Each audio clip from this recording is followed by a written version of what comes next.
rien pour gagner tout de même. Ah bah ouais, les qui ont choisi l'argent en fait. Voilà, comme ça, t'as le truc. J'aime pas les entre-deux. En gros, ouais, non, en fait, bon, je viens de lancer le truc, je suis arrivé un peu après le début. Mais j'aime pas les entre-deux. En gros, soit je joue hyper défensif. Mais genre, quand je dis hyper défensif, c'est. Tu vois le joueur qu'Aldé n'aime pas? En fait, voilà, je suis littéralement le joueur que Aldé n'aime pas. Le joueur qui énerve Aldé, c'est moi. En gros, on va l'écrire comme ça. Soit je joue défensif à un point, t'as pas idée, soit je joue agressif à un point, t'as pas idée. Mais ça va dépendre toujours de la situation. Est-ce que mon personnage, ou est-ce que j'estime avoir la possibilité de jouer hyper aggro? Oui, ou alors non, et donc du coup, voilà, enfin, soit oui, et dans ce cas, je vais prendre les agressions et je vais faire de mon mieux pour les prendre le mieux possible, soit non, et je vais pas prendre les agressions. J'aime pas les entre-deux. Là, c'est ce que je suis en train de voir, et ça me fait criser. J'aime pas les entre-deux. Il y a des gens qui jouent défensif, mais qui essaient quand même de faire des trucs, et ils font. Enfin, en gros, c'est une question d'optimisation. On va le faire très simple. Hein. Si je fais comme ça, c'est juste parce que c'est plus optimisé de le faire comme ça. Soit c'est plus optimisé d'être défensif, et dans ce cas, tu fais tout ce que tu peux pour ne pas prendre la moindre interaction avec ton adversaire, soit c'est plus optimisé de jouer hyper agressif, et dans ce cas, il faut que chaque agression que tu puisses prendre, tu la prends. Et encore une fois, toute la nuance se fait dans pouvoir prendre. C'est pas chaque opportunité que tu as, c'est chaque truc où tu peux trade, tu trades. Il y a la balance, enfin, oui, voilà, la balance se fait sur ce mot pouvoir, trade. Bref, à chaque fois que tu peux trade, tu trades, sinon, bah, tu trades pas. Et des gens qui sont en train de courir dans la jungle adverse pour voir peut-être faire un dive. Ah oui, c'est aussi avec la entre guillemets méta des swaps. Méta, c'est censé être most efficient, c'est ME, le ME de méta, c'est most efficient. C'est pas most efficient. Voilà, les swaps, les switches, tout ce que tu peux faire en early, jouer avec les deux supports en mid lane, tout ça. C'est pas du tout le plus efficient. Voilà, du coup, voilà, c'est des gens qui font des entre-deux. Encore une fois, le truc, ça vient de moi, à l'époque où je voulais forcer les Destiny, à faire full item support, full item gold, quand tu pouvais encore cumuler par exemple l'item jungle et l'item gold, à l'époque où tu avais encore les sabres de couleur, dont le sabre vert qui permettait d'avoir des wards. Bref.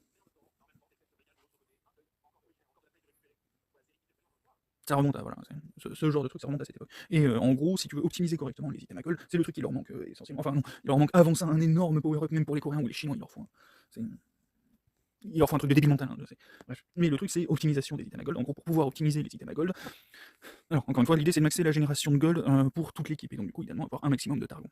Tu as en gros les deux carries qui vont avoir. Alors maintenant, ça fonctionne plus comme ça, mais à l'époque, tu allais avoir les deux carries qui allaient prendre les items qui te permettaient de taper, donc le Frostfang. Et derrière ça, tu avais soit le support extrêmement passif qui joue avec la pièce, soit tout le monde joue avec le targon en dehors des deux carries. Encore une fois, c'est le mode de génération, t'es pas obligé. Bref. Maintenant, je sais pas trop ce que ça pourrait donner. En vrai, c'est à peu près cool parce qu'il y a toujours de quoi faire, quel que soit le truc. Bref. Surtout que maintenant ils ont fait 5 trucs différents, donc du coup t'as potentiellement 5 rôles, donc 5 persos, 5 catégories d'items, techniquement tu peux t'arranger à faire jouer là-dessus. Bref, mais en gros si tu veux optimiser le truc correctement, il faut courir. Et il faut hard trade comme des débiles, t'as le droit à 20 clips toutes les 5 minutes, donc c'est 40% de ta capacité de farm, à peu près c'est un peu moins de 50% de ta capacité de farm. En gros, tu dois farmer une wave sur deux, et ça veut dire que la wave où t'es pas en train de farmer, étant donné que tu vas la perdre entre guillemets. Si t'as un allié à côté de toi qui est en train de la farmer, tu la perds pas. Mais globalement, tu vas la perdre. Et donc, du coup, si tu veux pas créer davantage chez l'adversaire, il faut aller lui exploser la gueule. Mais il faut lui exploser la gueule tellement fort. Et le meilleur moyen de lui exploser la gueule tellement fort, bref, bon,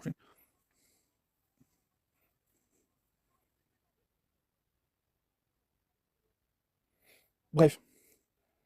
Et globalement, bah là, ce qu'ils sont en train de faire, c'est des tentatives d'adaptation sans chercher à comprendre le concept de départ. Encore une fois, c'est le même concept que la Yitastrat quand ils ont commencé à faire la Yitastrat, ou à l'époque de l'Ardente quand ils ont commencé à vouloir le faire avec l'Ardente. En gros, il leur fallait quelque chose pour penser qu'ils allaient gagner. En fait, il leur fallait quelque chose.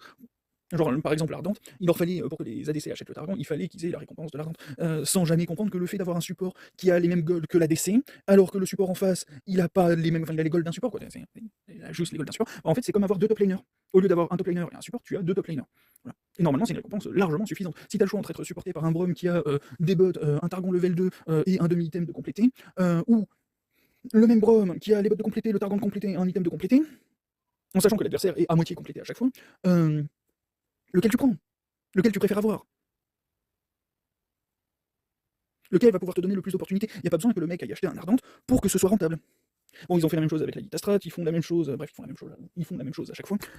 Globalement, ce sont des gens qui voient qu'il y a un potentiel dans la strat, mais qui n'arrivent pas à comprendre où est le potentiel en fait. Ils sont en mode, ah oui, en fait, tu vois, c'est comme les gens, c'est comme les droits retardés, qui sont là en mode, ah franchement, c'est bien de pouvoir faire ce qu'on veut et qui sont contre la sécurité sociale. C'est bien qu'on ait tous l'égalité des chances, tu sais, tout ça, le fait qu'on puisse tous faire ce qu'on veut, tu sais, le fait qu'on puisse tous, si on le veut, faire, accomplir chacun de nos rêves. Si tu veux, tu peux. Bref. Et qui comprennent pas que, ben, pour que ce soit possible, genre les libéralistes, les capitalistes, tout ça, genre littéralement les libéralistes, ils se basent sur ça, mais ils veulent pas que l'État prenne le contrôle d'absolument tout, en sachant que l'État, là, encore une fois, bref, voilà, c'est des gens, ils voient qu'il y a quelque chose, ce serait génial si ça marchait, mais ils restent enfermés dans leur modèle de con. Et toi, t'es là en mode, arrêtez. Acceptez que vous êtes des merdes, essayez pas de faire genre, vous pouvez faire des trucs, juste restez les merdes que vous êtes, c'est pas grave, hein, c'est pas grave, ça arrive à des gens bien, ça arrive à des gens même très très bien. Mais essayez pas, faites pas un entre-deux. Un entre-deux, c'est pas une solution.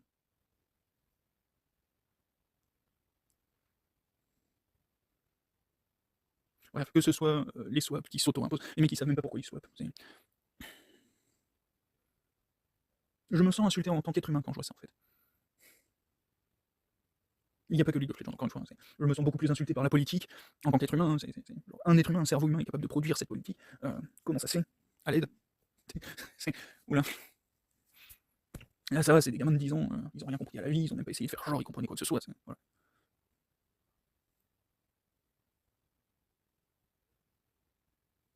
Techniquement, c'est normal. Et ouais, globalement. J'aime pas les autres deux. J'aime pas quand les mecs savent qu'ils devraient jouer défensif, mais qui font genre on va essayer quand même de faire une pseudo-agression. Si tu veux essayer de le faire, tu sais comment le faire. Il n'y a pas de on va essayer, c'est soit tu sais comment le faire et tu le fais et il n'y a pas de on essaye, soit tu sais pas comment le faire et n'essaie pas parce que le seul truc que tu risques de faire, c'est de te faire exploser la gueule par une personne qui sait derrière ça contrer ce que tu es en train de faire. Ils savent pas, hein. Ils savent pas, c'est pour ça qu'ils se permettent d'essayer. Mais t'es en train de jouer contre T1, je parle de la version Faker, avec Faker, hein, je te parle pas de la version les fans de T1, parce que techniquement c'est à peu près le niveau. Bref. T'es en train de jouer contre T1 en tant qu'équipe française, voilà, en tant qu'équipe qui joue la Coupe de France. T'es en train de jouer contre T1. Est-ce que tu t'amuses à tenter ce genre de conneries? Si ta réponse est oui, tu vas te faire exploser la gueule. Donc ta réponse est non. Voilà, j'attends un minimum de cerveau de ta part. Ta réponse est non. Donc tu le fais pas. Tu perds pas. Non, parce que vraiment, tu perds des ressources. Genre, ils ont perdu 1 minute 30, quasiment 2 minutes à essayer de faire un dive T1 en top lane. Non.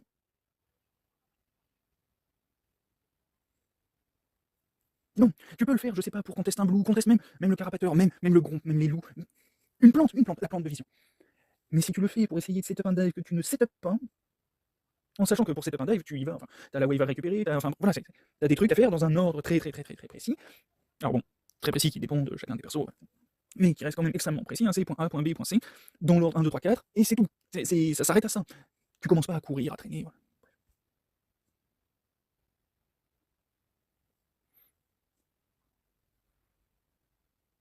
Et encore une fois, c'est la même chose avec les swaps. Si tu veux swap, tu le fais pour des raisons extrêmement précises, des raisons qui dépendent du match-up, des raisons qui dépendent des objectifs, des raisons qui dépendent de l'état de la map. Alors quand je dis des objectifs, c'est soit les tours, soit les pits, mais et quand je dis l'état de la map, c'est la jungle dans sa globalité. Genre si tu veux jouer la vision, tiens d'ailleurs ça fait partie des trucs, voilà. Si tu veux jouer par exemple la vision en topside, voilà. Mais leur setup de dive, non vraiment, j'en ai ras le cul.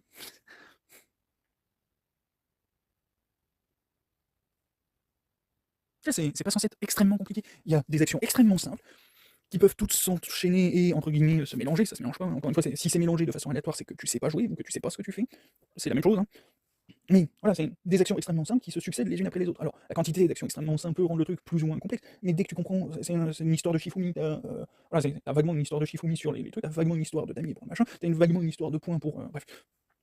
Mais c'est pas complexe, hein, au plus complexe, c'est le niveau des échecs. Et encore, je suis pas sûr que ce soit plus complexe que les échecs. Il y a plus d'income pour un ordi, si c'est plus complexe, mais pour un être humain, je suis pas sûr que ce soit plus complexe que les échecs. T'as que 5 pièces à jouer, c'est du 5v5, t'as quelques stats, quelques items, une fois que tu maîtrises les items à part, une fois que tu maîtrises les stats de ton perso, c'est moins complexe que les échecs, c'est du 5v5, c'est moins complexe que beaucoup de trucs, hein. Mais non, mais non.